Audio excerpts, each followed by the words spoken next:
The Battle of the Somme. It was meant to be the breakthrough, the turning point of World War I. Instead, it became a symbol of tragic loss, flawed strategy, and unimaginable courage. July 1st, 1916. At 7:30 a.m., 100,000 British soldiers went over the top, marching into no man's land. They were told the German defences had been obliterated by a massive 5-day artillery bombardment. They were told the barbed wire was shredded, the trenches reduced to rubble, and the enemy soldiers crushed. What they weren't told was how wrong those assumptions were. The Germans were ready.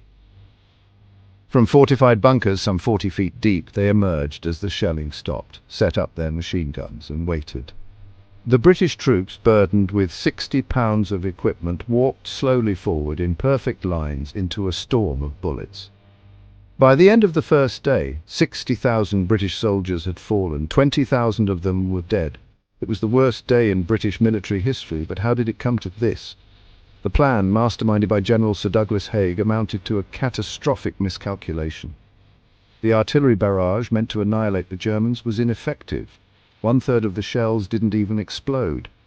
The barbed wire was untouched in many areas, forming a nearly impenetrable barrier. And yet Haig believed his strategy was foolproof. Compounding the disaster were the orders for the troops to walk, not run. High Command, convinced the Germans would be obliterated, insisted on a slow, deliberate advance. But the Germans weren't obliterated. They were waiting, their machine guns ripping through the ranks of Kitchener's army, volunteers who had enlisted, full of patriotism, never imagining the horror that awaited them. And yet, amidst the chaos, there was extraordinary bravery. The 36th Ulster Division captured the Schwaben redoubt, pushing further than anyone thought possible. The 30th Division took the village of Montauban, a rare but fleeting success. But these small victories came at a staggering cost.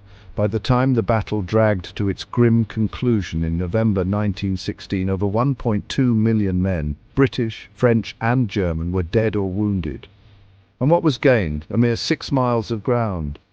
6 miles paid for in blood. Today the rolling hills of the Somme are peaceful, covered in poppies, but the scars of 1916 remain.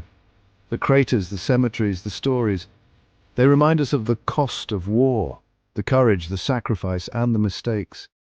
The Battle of the Somme wasn't just a military disaster, it was a human one. And more than a century later, its lessons still echo.